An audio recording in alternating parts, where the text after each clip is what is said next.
Hello, everyone. Do you know what this glass of water, these scissors, and the air that you breathe, do you know what those three things have in common? They're really different, right?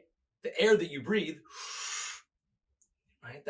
We can't really see it, but we know it's all around us. We can see this water in here. It can kind of swish around like that. And these scissors, quite hard, different. So they're very, very different. Look at the water and these scissors are very different. But actually, there's something that all three of those things, and in fact, everything around you have in common. And that's that all of those things and everything around you are made of molecules. So what's a molecule? Well, let's look at the word molecule. Here it is. Molecule. Let's say that together. Ready? Molecule. 1, 2, 3. Molecule. What is a molecule? Well, a molecule means the smallest piece of something. So if we look at this glass of water, so inside this glass, we've got a glass full of water there to that point. And if we look at it, it just looks like one cup of water, one glass of water. But if we could look very, very closely at this water, what we would see are actually tiny, tiny pieces of water. Tiny, tiny pieces of water. Now, we can't see them with our eye. They're so small that we cannot see them, but they're there.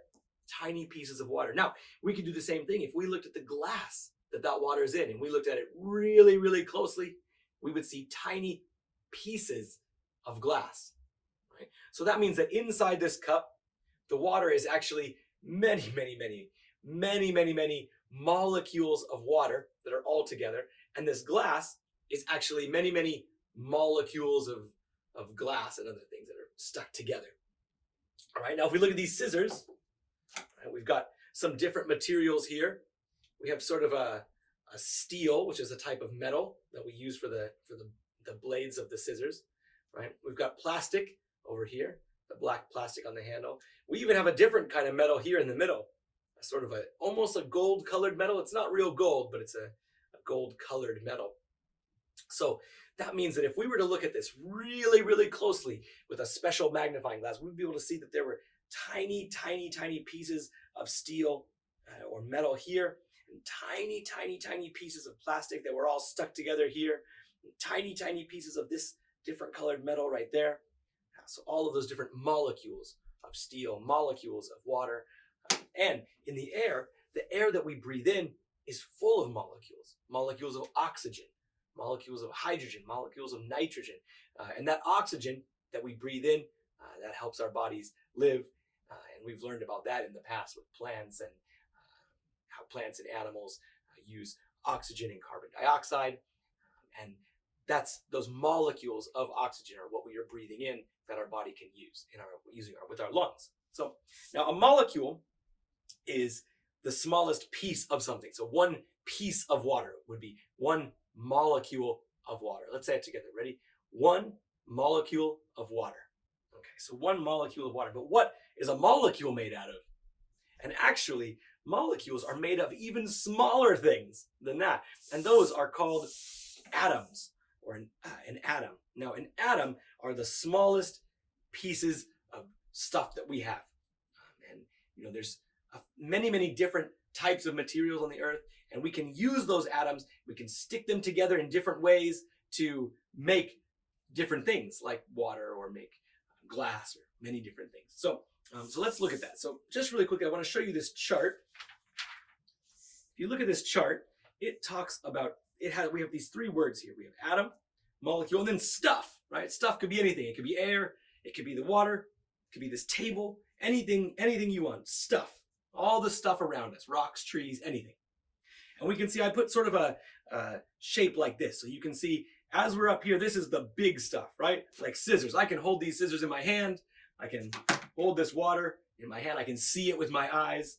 And as we go down, it's getting smaller and smaller and smaller. So stuff is made out of molecules, and molecules are made out of atoms.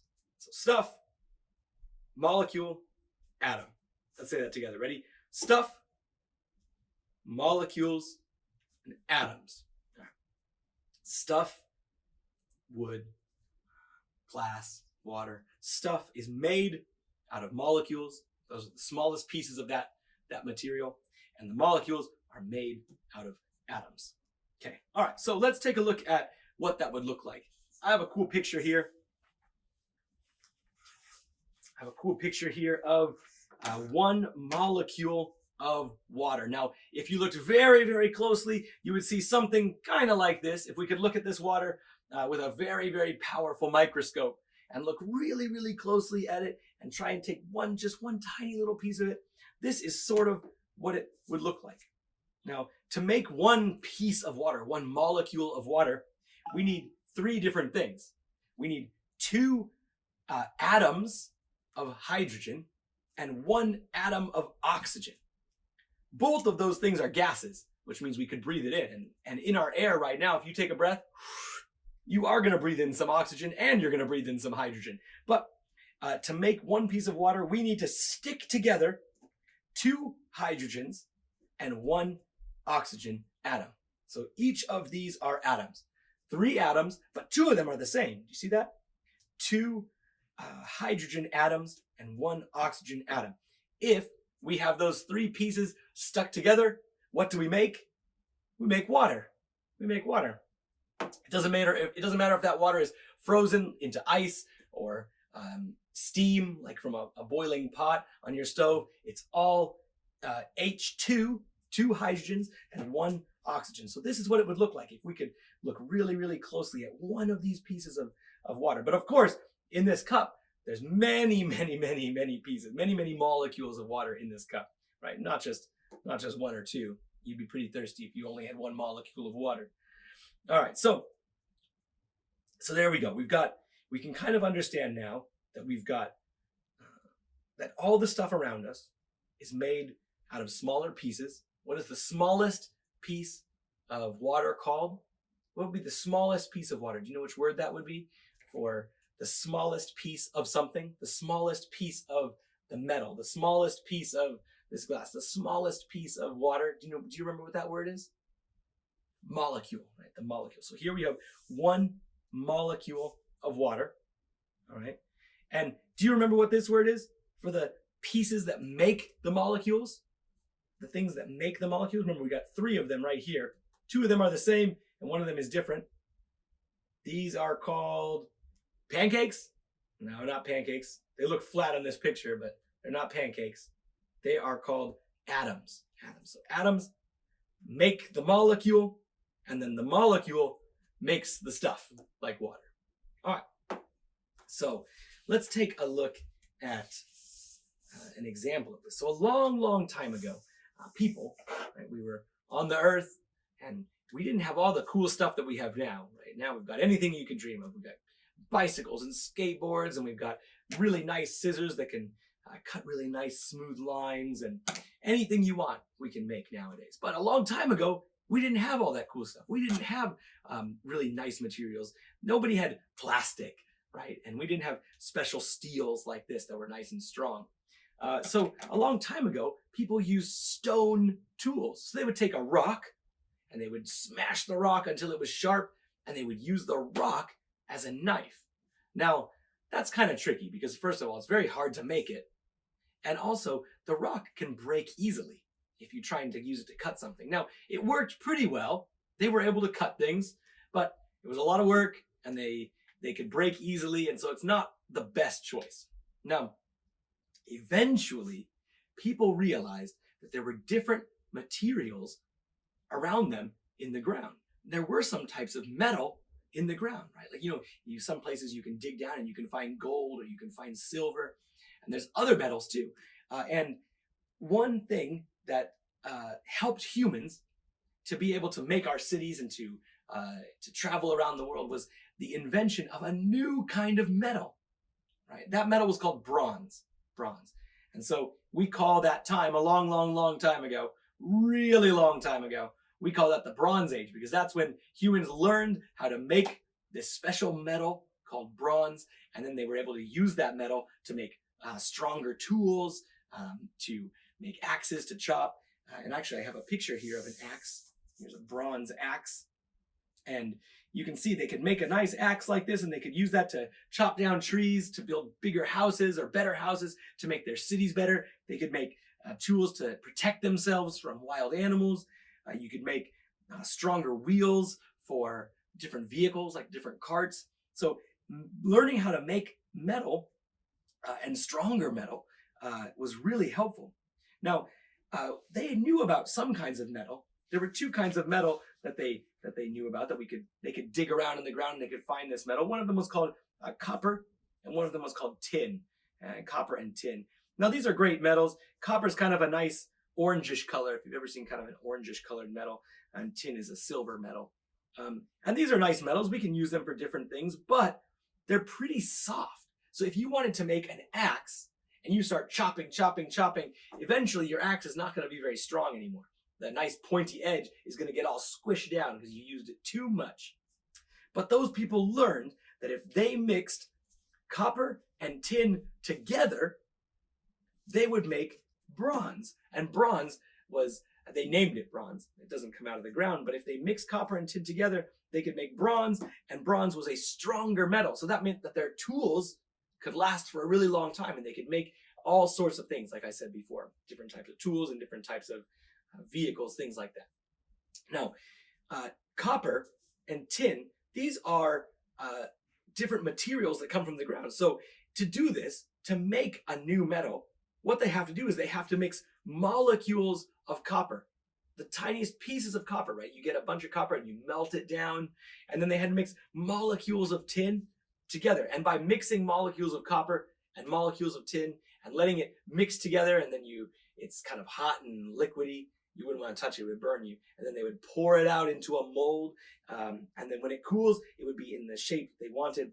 By mixing those molecules of those different metals together, they could make something new and something that could help humans. So understanding molecules and atoms and understanding how we, what we have around us on the earth, and then how we can mix those things together to make new things to help us, like for example, the plastic in this handle. Plastic, we didn't used to have plastic. We can't find plastic in the ground. Scientists had to invent plastic by looking at different types of molecules and realizing that, oh, you know what? If we mix these things together, we can make a new material that's nice and light and it's strong, and we can make it into different shapes, and it'll be very helpful. So understanding what we have around us, the different types of atoms and the different types of molecules that we have around us in the world, helps us understand what we can do, the new things that we can make, right? The new tools, the new materials, the new medicines, all of those things come from understanding what's around us and how we can use it. So, okay, let's take a look. So we learned about mixing metals together to make stronger metals. Actually, that's exactly the same thing with these scissors. We've mixed together different metals to make a stronger metal that will stay sharp for a really long time. All right, so that's one thing we learned as humans. Today, in this video, you learned about the words molecule and atom. Remember, molecule means the smallest piece of something, the smallest piece of water or something like that. And then we learned about atoms. Atoms are the things that we use to make molecules, the things that we use to make molecules, right? We saw a picture of what one piece of water would look like. We looked at a picture like this. We saw that in one piece of water, one molecule of water, we have two atoms of hydrogen and one atom of oxygen. And if we stick those three pieces together, what do we make? We make water, right? And we saw that you can sort of imagine that all the stuff around you, water, rocks, anything you can see, anything you can touch, anything you can smell, all of that stuff is made out of molecules, and all of those molecules are made up of atoms. So understanding that will help us understand states of matter and how we can use that stuff and how we can change that stuff, how we can use the molecules and how we can change them. And that's what we're going to learn about next time. All right. I hope you enjoyed this video. I hope you have fun looking all around and thinking all about the tiny pieces that are used to make up all the stuff around you. See you next time.